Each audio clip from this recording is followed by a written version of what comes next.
व्यवसाय अध्ययन में हम लोग निर्देशन पढ़ रहे हैं और इसके अंतर्गत हम लोग अभिप्रेरणा का अध्ययन कर रहे हैं। आज हम लोग अभिप्रेरणा के प्रकार का अध्ययन करेंगे, जो कि दो प्रकार के होते हैं। एक होता है मौद्रिक और अमौद्रिक अभिप्रेरणा और दूसरा होता है धनात्मक और ऋणात्मक अभिप्रेरणा। तो सबसे पहले हम लोग मौद्रिक अभिप्रेरणा को देखेंगे, फिर अमौद्रिक को देखेंगे। मौद्रिक अभिप्रेरणा, जैसे कि नाम से स्पष्ट है, जब किसी व्यक्ति की आवश्यकताओं की संतुष्टि मुद्रा में की जाती है या मौद्रिक लाभ देकर किसी व्यक्ति को अभिप्रेरित किया जाता है, तो उसको हम लोग मौद्रिक अभिप्रेरणा कहते हैं। हम लोग जानते हैं कि मनुष्य की आवश्यकताएं असीमित होती हैं, एक पूरी होती है तो दूसरी पैदा हो जाती है, और आवश्यकताओं को पूरा करने के लिए मुद्रा की आवश्यकता होती है। और जब मुद्रा देकर किसी व्यक्ति को अभिप्रेरित किया जाता है तो उसको मौद्रिक अभिप्रेरणा कहते हैं। मौद्रिक अभिप्रेरणा बहुत अलग अलग प्रकार के होते हैं, अलग अलग तरह से दिए जाते हैं। जैसे कि पहला है वेतन और मजदूरी। प्रत्येक कार्य के लिए कर्मचारी को या श्रमिक को वेतन और मजदूरी दी जाती है, परंतु केवल वेतन और मजदूरी देना ही प्रेरणा नहीं है, परंतु अनुपातिक रूप से अच्छा वेतन और अच्छी मजदूरी प्रदान करना प्रेरणा कहलाती है। तो अच्छे कार्य के बदले अच्छी मजदूरी और वेतन देना, ज़्यादा काम कर रहा है तो उसको ज़्यादा वेतन देना, ये प्रेरणा का एक अच्छा तरीका है। दूसरा, भत्ता देना। भत्ते अनेक प्रकार के होते हैं। कर्मचारियों के कार्य के दौरान आवश्यक सुविधाओं के लिए किए गए कार्यों की प्रतिपूर्ति के लिए पर्याप्त भत्ता प्रेरणा का उत्तम साधन माना गया है। चूँकि पर्याप्त भत्ता प्राप्त होने से कर्मचारी कार्य के लिए आवश्यक सुविधाएं उपलब्ध कराकर अच्छे ढंग से कार्य करता है। तो इसी का पालन करते हुए जो बड़े बड़े उपक्रम होते हैं, सब जगह कर्मचारियों को ईंधन भत्ता, वाहन भत्ता और अखबार पढ़ने के लिए भत्ता, साथ ही और कई भी प्रकार के भत्ते दिए जाते हैं। तीसरा है बोनस। बोनस का आशय उस मौद्रिक लाभ से है जो नियोक्ता द्वारा वर्ष में एक बार किसी विशिष्ट पर्व पर, विशिष्ट त्यौहार पर या कंपनी को अधिक लाभ होने पर कर्मचारियों को प्रदान किया जाता है। और बोनस भी कर्मचारियों को अधिक कार्य करने के लिए प्रेरित करता है। हमारे देश में प्रायः दिवाली के अवसर पर सभी को बोनस दिया जाता है। उसके बाद चौथा है दीर्घकालीन लाभ। ये भी कर्मचारियों को कार्य करने के लिए प्रेरित करता है। इसके अंतर्गत अंश या ऋण पत्र या बॉन्ड आदि आते हैं। पांचवा है पेंशन। पेंशन, जब कोई आदमी सेवानिवृत्त हो जाता है तो उसके जीवन यापन के लिए, उसकी लंबी सेवा के लिए उसको एक निश्चित राशि, उसके जब तक जीवन पर्यंत उसको एक अमाउंट दिया जाता है, और उसी से आदमी बहुत अभिप्रेरित होते हैं और अपने कार्यकाल को मन लगाकर पूरा करते हैं। छठवां है अनुलाभ, मतलब कुछ आवश्यक सुविधाएं प्रदान करना, जैसे मुफ्त मकान प्रदान करना, बिजली, टेलीफोन, पानी, गैस आदि की सुविधाएं प्रदान करना। और इन सुविधाओं को कंपनी से मिलने पर कर्मचारियों का पैसा बच जाता है, तो इसीलिए इसको कर्मचारियों के मौद्रिक लाभ में शामिल किया जाता है। सातवां है भविष्य निधि में अंशदान।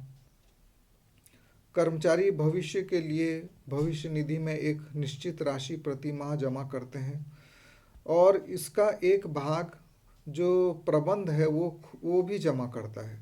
तो ये भी कर्मचारी को एक अच्छी सेवा के लिए आकर्षित करता है। उसके बाद अवकाश वेतन। ऐसी अवधि का वेतन पाने का सुविधा प्रदान करता है जिसका उपयोग उसने नहीं किया है। अर्थात किसी के पास 20 छुट्टी है, उसने केवल 10 ही छुट्टी लिया और 10 में काम किया, तो उसके बदले उसको वेतन देना, ये अवकाश वेतन कहलाता है। तो ये तो थे कुछ मौद्रिक अभिप्रेरणा। अब हम लोग देखेंगे कुछ अमौद्रिक अभिप्रेरणा। जब किसी व्यक्ति को मुद्रा के अतिरिक्त किसी और ढंग से संतुष्ट किया जाता है या प्रेरित किया जाता है, तो उसको अमौद्रिक अभिप्रेरणा कहते हैं। ये बात सच है कि मनुष्य को रोटी, कपड़ा और मकान की आवश्यकता होती है, और किंतु मनुष्य इन सब से उठकर अपने मान सम्मान और प्रतिष्ठा को भी महत्व देता है। हम लोगों को कुछ ऐसे उदाहरण मिलेंगे जिन्होंने अपने जीवन नाम के लिए बलिदान कर दिया। झोपड़ी में रहकर एक समय भोजन पसंद किया, लेकिन चोरी या किसी की गुलामी करना पसंद नहीं किया। इसीलिए कहा गया है कि मनुष्य केवल रोटी, कपड़ा और मकान से ही जीवित नहीं रहता, परंतु उसके साथ उसको प्रतिष्ठा और सम्मान की भी आवश्यकता होती है। तो नियोक्ता को चाहिए कि वो सदैव कर्मचारियों की भावना का ध्यान रखे। कुछ गैर मौद्रिक अभिप्रेरणाएं निम्न हैं। पहला, नौकरी में सुरक्षा। और ये आजकल का सबसे बड़ा मुद्दा है, क्योंकि जितने भी उपक्रम हैं आज कुछ वर्षों के लिए नौकरी पर रखते हैं, फिर वो कर्मचारियों को निकाल देते हैं, जिससे कर्मचारियों के मन में असुरक्षा की भावना होती है और इसी कारण वो अपना कार्य मन लगाकर नहीं कर पाते। लेकिन यदि उनको स्थायी नौकरी दे दिया जाए तो वो बहुत लगाव के साथ अपने उपक्रम में काम करते हैं। पदोन्नति के अवसर प्रदान करना। हर कर्मचारी के मन में ये इच्छा रहती है कि वो यदि मन लगाकर काम करेगा तो एक न दिन उसे जरूर पदोन्नति मिलेगी, और पदोन्नति जब मिलती है तो मौद्रिक लाभ अपने आप मिल जाता है। तो ये एक बहुत बड़े प्रेरणा का कार्य करता है और वह जिम्मेदारी से व्यक्ति काम करता है। तीसरा है पुरस्कार तथा दंड। प्रत्येक कर्मचारी अच्छे कार्य का पुरस्कार चाहता है, परंतु गलत कार्य के लिए दंड से भी डरता है। अतः अच्छे कार्य के परिणाम स्वरूप पुरस्कार की व्यवस्था अवश्य करनी चाहिए, जिससे कर्मचारी इस प्रेरणा से पूर्ण क्षमता से कार्य करे, और गलत कार्य हेतु दंड भी दिया जाना चाहिए, ताकि उसके मन में ये डर रहे कि यदि हम गलत काम करेंगे तो दंड भी मिलेगा। चौथा, प्रतिष्ठा। समाज का प्रत्येक व्यक्ति जो है मान सम्मान चाहता है।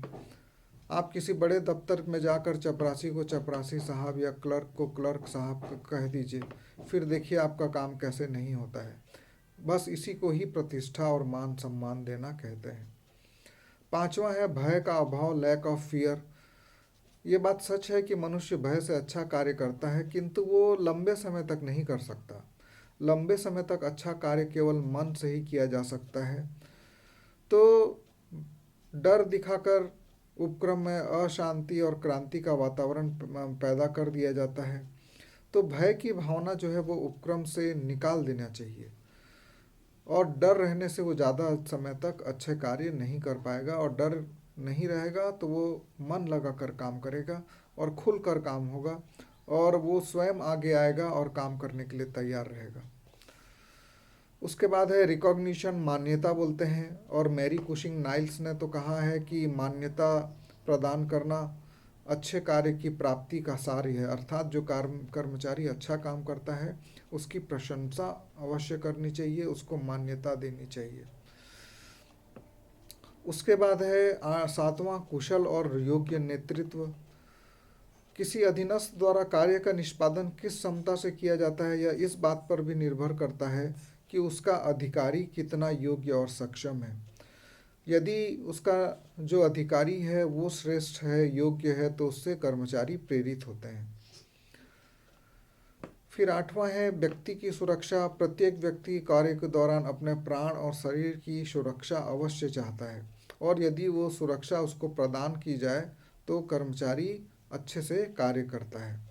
तो ऐसी बहुत सी बातें हैं जो अमौद्रिक अभिप्रेरणा के अंतर्गत आती हैं। अब थोड़ा सा हम लोग धनात्मक और ऋणात्मक अभिप्रेरणा को भी देखेंगे।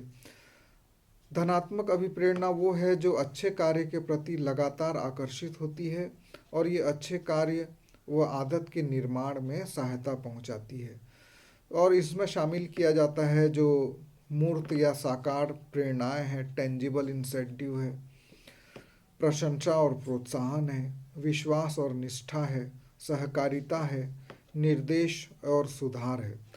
और इस धनात्मक अभिप्रेरणा में भय के स्थान पर सौहार्द, प्रेम, स्नेह, व्यक्तिगत प्रभाव का प्रयोग अधिक किया जाता है, और इसीलिए इसको सकारात्मक प्रेरणा भी कहते हैं।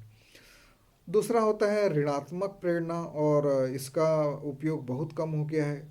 इसके अंतर्गत कर्मचारियों को भय दिखाकर कार्य करवाया जाता है, और ऋणात्मक अभिप्रेरणा से ये पाया गया कि कर्मचारियों को में बहुत ज़्यादा डर हो जाता है, और वो काम करना पसंद नहीं करता। हालांकि कोशिश ये की जाती है कि अच्छी आदतों को विकसित किया जाए। फिर भी नकारात्मक प्रेरणा को आजकल उतना अच्छा नहीं माना जाता, और इसमें शामिल होता है भय या धमकी देना, आलोचना करना, भर्त्सना करना, दंडात्मक कार्रवाई करना, और यहाँ तक कि सेवा मुक्त कर देना। तो इसको नकारात्मक प्रेरणा कहा जाता है, और इसका श्रमिकों ने भी बहुत ज़्यादा विरोध किया है, और जो मनोवैज्ञानिक हैं वो भी इसको उचित नहीं मानते।